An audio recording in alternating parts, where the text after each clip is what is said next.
Morning all, I'd like to show you another excellent game from the Alaco Memorial this morning in brief commentary format. Michael Adams, Britain's #1 player, versus Peter Svidler, the guy that beat Carlsen, but Carlsen scraped through anyway to be the challenger of Vishy Anand. Okay, so in the candidates, so E4 from Michael. Michael's a very solid positional player. I played him once, Lloyd's Bet Masters. Very impressed by his excellent positional play and his total awareness of tactical complications, but he chooses when they're right to go into them. And often he makes chess look easy, but you know he's looking at the variations much better than us club players. So bishop A4, knight F6. After castles, bishop E7.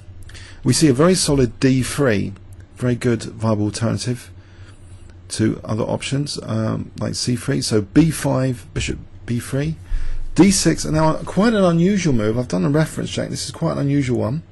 A3, so forgetting the C3 plan altogether. And that's interesting because if you remember, Svidler,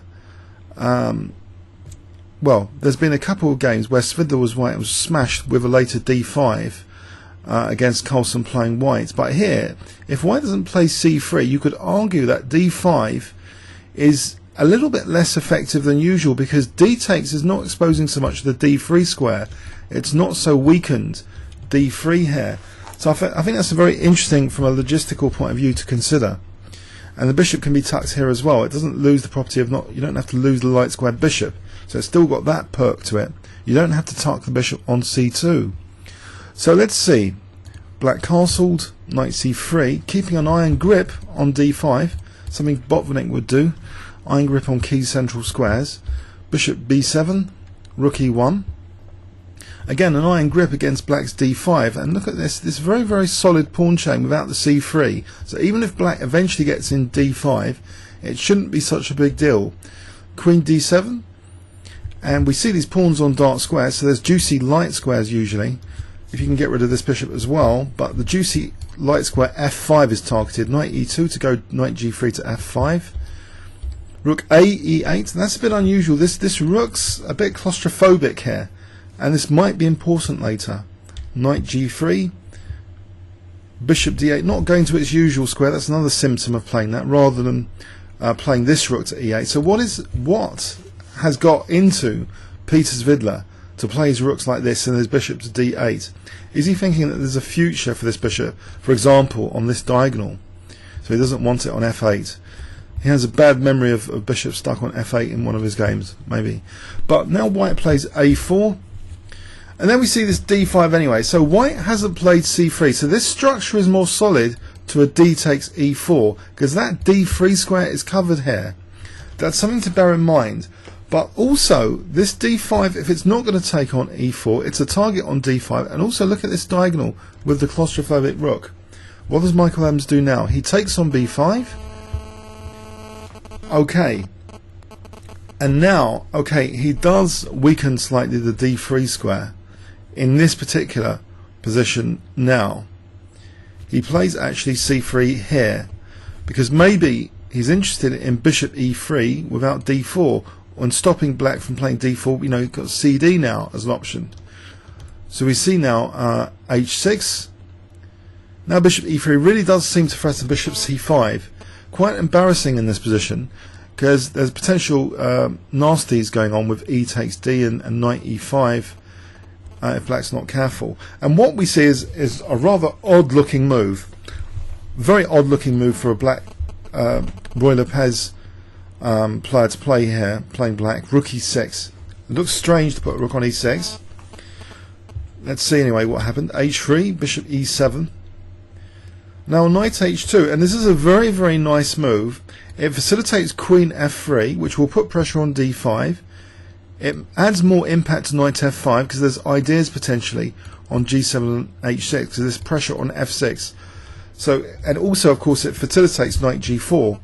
So we see rook A8, the rook's taking off, and now queen F3. Very powerful move here, especially with black playing H6. It'll be an unwelcome visitor usually, a knight on F5.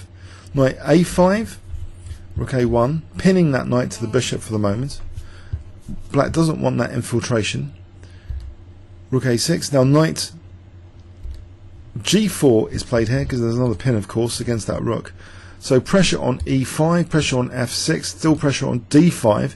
It looks as though it's going to be a disaster on D5 soon. Black plays now bishop B7, threatening. Knight takes B3 now, because he's unpinned that knight. Okay, so now knight takes B3 is on the cards.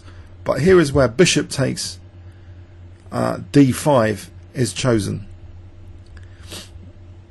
Okay, so bishop takes D5. Knight takes D5. E takes D5. Bishop takes D5, and you might think the queen's just going to move away and it's going to be okay. But no, actually, there's a clever little tactic here. I wonder if you can spot it if I give you 10 seconds, starting from now. Okay. Michael plays knight takes E5. We've seen an analogous tactic recently on this channel in the classic old master games of Nottingham 1938, a winning material a bit like this, where the capture here is leaving a piece, two pieces. Well, there's two pieces attacked here. So queen E6. So white's netted a pawn, a very important centre pawn. Queen F5, bishop D6. Where is black's compensation? Michael simply takes off the queens. Nothing spectacular. No need for show-off moves here or anything. Brilliant. Knight F3. Okay, accepting the possibility of double pawns, but so what? Black wants to maybe keep the bishops for a moment.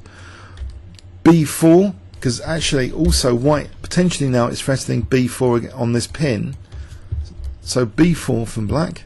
Now knight E4, potentially threatening now taking, and C takes B4. So black takes on C3, takes on C3, bishop B7. Knight D4, bit of a menace now, threatening knight takes D6, and that would force C takes, because otherwise the knight's hanging, and then knight takes, with winning another pawn. Bishop F8, and now C4, ruling out the use of D5 for black, and now knight B5 would hit C7 as well. So although this retreat protected E6, this is still very nasty for black. Only a pawn down, but it feels worse because of this horrible pin on the A file. What a disaster.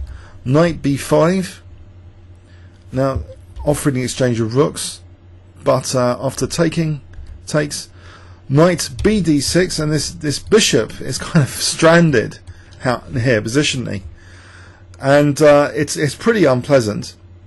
What can actually black do? And also white's potentially threatening knight takes C5, hitting the bishop, and if takes, then bishop C5 protecting this one. So black took on D6, and after king F8, just a simple move here, F3 is played, and actually Peter didn't like his position. He's going to be 2 pawns down at white's leisure, really, because white's going to play something like knight E4, and he resigned here. An amazingly simple positional game for Michael Adams, with a quirky looking rook move from Peter Svidler at some point. What a disaster.